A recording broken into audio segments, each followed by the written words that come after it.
శారద ఇంటికి కోడలిగా వచ్చిన అనామిక చాలా మంచిది. ఇంటి పని వంట పని విషయంలో శారదని ఏ పని చేయనిచ్చేది కాదు. దాంతో శారద ఎంతో మురిసిపోయేది. తన భర్త ప్రసాద్ దగ్గర అనామిక గురించి ఎంతో గొప్పగా చెప్పేది. నచ్చిన అమ్మాయి కోడలిగా వస్తే ఏ అత్త మాత్రం సంతోషపడదు శారదా. నిజం చెప్పారండి. అనామిక కోడలుగా రావడం నా అదృష్టం. ఏ పని చేయనివట్ల పనులు పూర్తయ్యాక వచ్చి కబుర్లు చెప్పుద్ది, నవ్విచ్చుద్ది. నువ్వు కూడా అత్తగారిలా కాకుండా అమ్మలాగా కోడల్ని అర్థం చేసుకో. అన్ని విషయాల్లో అనామికకి సపోర్టింగ్గా ఉండు. అది మీరు ప్రత్యేకంగా చెప్పాలా? మన కూతురు మాలతిని ఎంత బాగా చూసుకుంటానో కోడలు అనామికను కూడా అంతే బాగా చూసుకుంటున్నా. అది సర్లే శారదా, ఇది వేసవికాలం. కొత్త మామిడికాయలు వస్తాయి. కొత్త కోడలతో కొత్త ఆవకాయ పచ్చడి పెట్టించు. అబ్బా, నేను అదే మాటే మనసులో అనుకున్నా. తమరు బయటికి అనేసారు. ఇప్పుడెళ్ళి అదే పని మీద ఉంటాను అని చెప్పి కిచెన్లోకి వచ్చింది. అనామిక సింక్ దగ్గర పనిచేస్తూ కనిపించింది. కోళ్ళ, చెప్పండి అత్తయ్య. నువ్వు చెయ్యాల్సిన ఒక ముఖ్యమైన పని ఉందమ్మా. చెప్పండి అత్తయ్య, చక్కగా చేస్తాను. ఈ వేసవకాలం మన ఊర్లో ఒక ప్రత్యేకమైన పండగ ఉంటదమ్మా. అనామికకేమీ అర్థం కాలేదు. అయోమయంగా చూసింది. ఆ పండగ పేరు ఆవకాయ పచ్చడి పెట్టడం కోళ్ళ. ఇది మామిడికాయలు పండే కాలం కదా. ప్రతి ఇంట్లో పెద్ద పెద్ద పాత్రల్లో ఆవకాయ పచ్చడి పెడతారు అని శారద చెప్పగానే కొత్త కోడలి అనామిక ముఖం వాడిపోయింది. తనలో తాను, వామ్మో, ఇప్పుడు అత్తయ్య నాతో ఆవకాయ పచ్చడి పెట్టించేలా ఉంది. అసలే ఆవకాయ పచ్చడి పెట్టడం నాకు రాదు. ఇప్పుడు నేనేం చేయాలి? ఏదేవైనా అత్తయ్యకి నిజం చెప్తాను. 2 మాటలు తిడతది, కానీ ఆవకాయ పచ్చడి పెట్టడం ఎలా అన్నది నేర్పిస్తుంది కదా అని అనామిక అనుకుంది. కోడలా, నేను చెప్పేది వినబడిందా? కొత్త ఆవకాయ పచ్చడి పెట్టాలని చెప్పారు కదా అత్తయ్య. వినిపించింది. కానీ అత్తయ్య, నాకేమో ఆవకాయ పచ్చడి పెట్టడం రాదు అని బాధగా చెప్పింది అనామిక. అది విన్న శారదకి జాలేసింది. బాధపడబాకమ్మా, నేను నేర్పిస్తానుగా. అనామిక సంతోషపడింది. చేసిన పని చాలు, పద మార్కెట్కి వెళ్ళి కొత్త ఆవకాయలు తీసుకొద్దామని చెప్తుంది శారద. అలాగే అత్తయ్య అని అనామిక చెప్పగానే శారద వెళ్ళిపోయింది. అనామిక పని చేసుకుని ఒక సంచి పట్టుకుని హాల్లోకి వచ్చింది. కొత్త కోడలు అనామికాని తీసుకుని శారద మార్కెట్కి వెళ్ళింది. దానయ్య అనే రైతు దగ్గర శారద మామిడికాయల బేరం ఆడింది.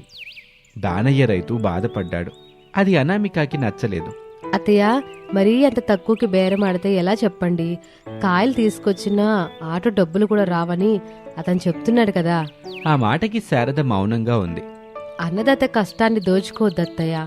మనలాగే ప్రతి ఒక్కరూ బేరమాడితే పాపం అతను కూడా బ్రతకాలి కదా అత్తయ్య.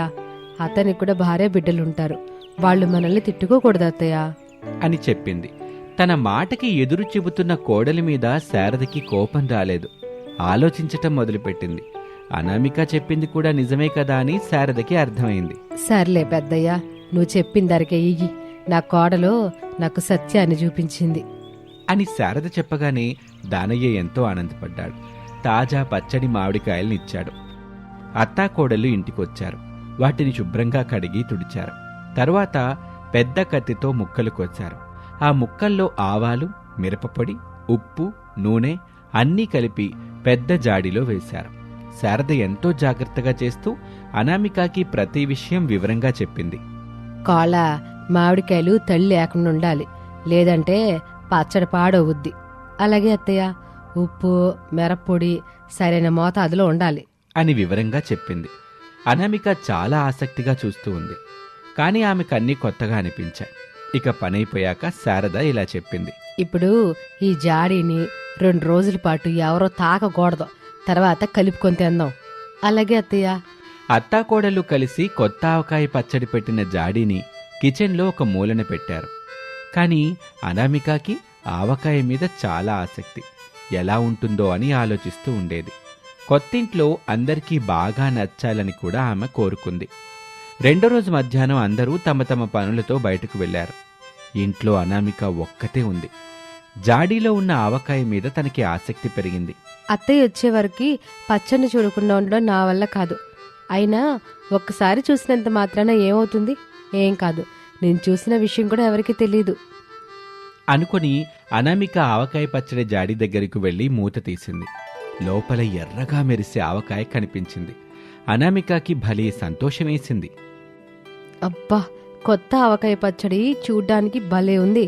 ఒక్క ముక్క తిని చూస్తే టేస్ట్ ఎలా ఉందో కూడా తెలుస్తుంది అనుకొని ఒక ముక్క తీసి రుచి చూసింది. ఇంకా పచ్చడి బాగా కలవలేదు కాబట్టి రుచి కొంచెం తేడాగా అనిపించింది. ఓ నాయనో, ఇదంతగా బాగోలేదే. ఇంట్లో చేసిన దానిలాగా లేదు. అత్తయ్య ఖచ్చితంగా తిడుతుంది. ఇప్పుడేం చేయాలి అనుకుని ఆలోచించటం మొదలుపెట్టింది. కొంత సమయం తర్వాత అనామికకి ఒక్కసారిగా ఒక ఆలోచన వచ్చింది. కొంచెం ఉప్పు, కొంచెం మిరప్పొడి ఇంకా వేసి కలిపితే బాగుంటుంది అనుకొని కొంచెం ఉప్పు వేసింది. తరువాత మిరపపొడి కూడా వేసింది. ఇంకా బాగా కలపాలి అనుకుని చెంచాతో కలిపింది. అంతటితో ఆగలేదు.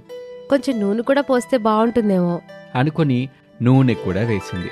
అలా చేస్తూ చేస్తూ జాడీలోని పచ్చడి మొత్తం తనకు నచ్చినట్లుగా మార్చేసింది. మళ్ళీ తిరిగి ఏమీ తెలియనట్టుగా తన పనులు చేసుకోవటం మొదలుపెట్టింది. అలా సమయం గడుస్తూ ఉంటుంది. సాయంత్రం అందరూ ఇంటికొచ్చారు. భోజన సమయంలో ఇప్పుడు ఆవకాయ తినొచ్చు అని చెప్పి జాడీ తెరిచింది శారద. పచ్చడి రంగు వాసన పూర్తిగా మారిపోయింది. శారద షాక్ అయింది. అనామికకి భయంగా ఉంది. శారద కోపంగా అడిగింది, కోళ్ళ పచ్చడి ఇంటిట్టాగయ్యింది? అనామిక కొంచెం భయపడింది. కాని జరిగిన నిజం చెప్పాలి అనుకుంది. అత్తయ్య, నేను మధ్యాహ్నం ఒకసారి చూశాను. రుచి ఏంటో కొంచెం తేడాగా అనిపించింది. అందుకే కొంచెం ఉప్పు, మిరపపొడి, నూనె కూడా వేసి కలిపాను అని చెప్పింది. ఆ మాట వినగానే శారద నవ్వింది. అనామికకేమీ అర్థం కాలేదు. అయ్యో, కొత్త కోళ్ళ, ఆవకాయని మొదటి రోజే మార్చకూడదు. 2-3 రోజుల తర్వాత రుచి వచ్చుద్ది. మన్నించండి అత్తయ్య, ఆ విషయం నాకు తెలియదు కదా అని చెప్పింది. ప్లేట్లో తినటానికి అన్నం పెట్టుకుని ప్రసాదు, రమేషు, వినోదు, మాలతి అప్పుడే కూర్చున్నారు. శారద, కొత్త ఆవకాయ పచ్చడి తీసుకొస్తున్నారా లేదంటే కూరేసుకుని తినాలా అని అడిగాడు. వస్తున్నానండి అని శారద ఒక గిన్నెలో పచ్చడిని తీసుకొచ్చింది. అందరూ చూశారు. రంగు వాసన నచ్చలేదు. ఇదేంటి శారద ఇట్టా ఉంది? కొత్త కోడలి కొత్త ఆవకాయ పచ్చడి వేసుకుని తినండి అని చెప్పగానే తినటానికి ఎవరూ సాహసం చేయలేదు. శారద ముసిముసిగా నవ్వుకుంది. అందరూ కూర వేసుకుని తిన్నారు.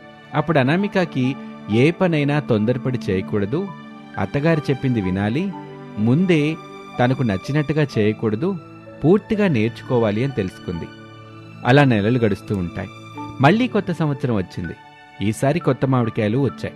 తీసుకురావటానికి అనామిక సంచితో హాల్లోకి వచ్చింది. ఎక్కడికమ్మా? మార్కెట్కి వెళ్తున్నాను అత్తయ్య. కొత్త ఆవకాయ కోసమా? అవునత్తయ్య, మనం కొత్త ఆవకాయ పచ్చడి పెట్టుకోవాలి కదా. నేను రావాలా, నువ్వు తీసుకొస్తావా? మీరు వద్దులే అత్తయ్య, ఇప్పుడు నేను కొత్త కోడల్ని కాదు కదా. కోడలిగా నేను వచ్చి 7 ఏడాది అయిపోయింది. మీ నుంచి నేను ఎన్నో నేర్చుకున్నాను. నేను మార్కెట్కి వెళ్ళి నాకు నేనే కొత్త ఆవకాయలు తీసుకొచ్చి పచ్చడి పెడతాను అని అనామిక నమ్మకంగా చెప్పింది. సర్లే కోడలా, జాగ్రత్తగా వెళ్ళిరా మరి అని అంది. అనామిక ఇంట్లో బయలుదేరి అదే దానయ్య దగ్గరకు వచ్చింది. దానయ్య అనామికాని చూసి గుర్తుపట్టాడు. బావున్నావా తల్లి? నన్ను గుర్తుపెట్టుకున్నారా పెద్దయ్యా? మీ అత్తగారితో మాట్లాడి నాకు సరైన గిట్టుబాటు ధరిప్పించావు. నా కష్టాన్ని గుర్తించి నిన్ను నేను గుర్తుపెట్టుకోకుండా ఎట్టా ఉంటాను తల్లి? చాలా సంతోషం పెద్దయ్యా. ఈ ఏడాది ధరలు ఎలా ఉన్నాయి? ధర ఎలా ఉంటే ఏముంది తల్లి, నీకు నచ్చిన కాయలు నువ్వు తీసుకో అని చెప్పగానే కొత్త పచ్చడి మామిడికాయలను కొనింది. ఇంటికొచ్చి అత్తగారు శారద చెప్పినట్టు ఆవకాయ పచ్చడి చేసింది. 3 రోజుల తర్వాత అందరూ తిని ఆ పచ్చడి చాలా రుచిగా ఉందని చెప్పారు. ఇప్పుడు మా కోడలు పెట్టిన ఆవకాయ అసలు సిస్సలైన ఆవకాయ అని మెచ్చుకుంది శారద. అనామిక ఎంతో సంతోషపడింది. ఇది వాల్టి కథ. మరొక ఆసక్తికర కథలో మళ్ళీ కలుద్దాం. అంతవరకు సెలవు. నమస్తే.